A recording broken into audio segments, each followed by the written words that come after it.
नशा कौन कौन सी चीजों से होता है और ये अपने स्वास्थ्य के लिए किस प्रकार से हानिकारक होता है।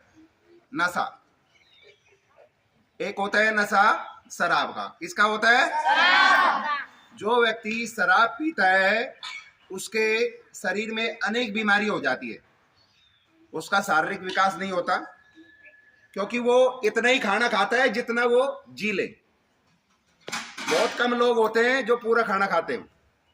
लेकिन शराब के साथ साथ देखो शरीर का भी नुकसान होता है। और किसका नुकसान होता है? किसका नुकसान होता है बताओ? रुपयों का होता है ना। मान लो कोई व्यक्ति मजदूरी करता है, कोई काम धंधा करता है, नौकरी करता है, तो कुछ पैसे कमाता है और उसी की अगर वो दारू पी जाता है, शराब पी जाता है, तो उसके परिवार की हालत खराब हो जाती है। कैसी हो जाती है? इसी कारण से अगर परिवार में कोई ऐसा सदस्य रिश्तेदारी में है तो उसको समझाने की कोशिश करोगे कि शराब के क्या क्या नुकसान होते हैं, इससे क्या आर्थिक तंगी का सामना करना पड़ता है। आर्थिक तंगी में रुपयों की कमी आ जाती है और स्थिति खराब हो जाती है। यहाँ तक कि घर वाले भी परेशान होते हैं, मानसिक रूप से भी, शारीरिक रूप से भी और आर्थिक रूप से भी। नशा में दूसरा आता है बीड़ी सिगरेट। गांव में देखोगे बड़े बूढ़े लोग होते हैं या फिर नए लड़के भी जो शौकीन करते हैं ना, वो बीड़ी पीते हैं, सिगरेट पीते हैं, छुप छुप के सिगरेट पीते हैं। उनसे भी अनेक बीमारी हो जाती है। क्या हो जाती है? अभी आप देखोगे तंबाकू सिगरेट जिनके भी पैकेट होते हैं उसमें लिखता है तंबाकू सिगरेट स्वास्थ्य के लिए हानिकारक है और इनसे क्या होता है? कैंसर। क्या होता है? कैंसर एक खतरनाक बीमारी है। कैंसर एक खतरनाक बीमारी है जिससे शरीर का नाश हो जाता है और कैंसर का कोई इलाज नहीं है।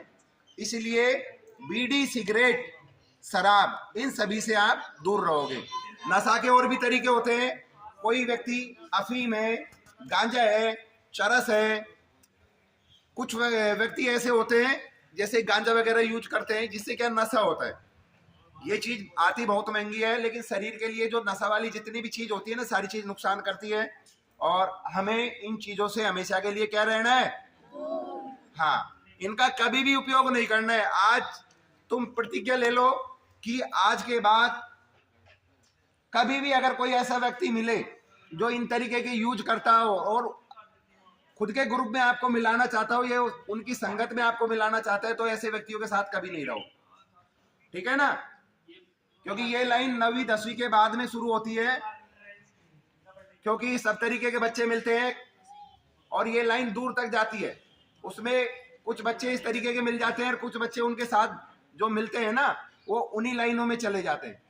तो हमें ऐसे बच्चों के साथ नहीं रहना है, बाद में भी नहीं रहना है, और अभी भी गांव मोहल्ले में ऐसा कोई व्यक्ति है तो उसके साथ कभी भी नहीं रहना है।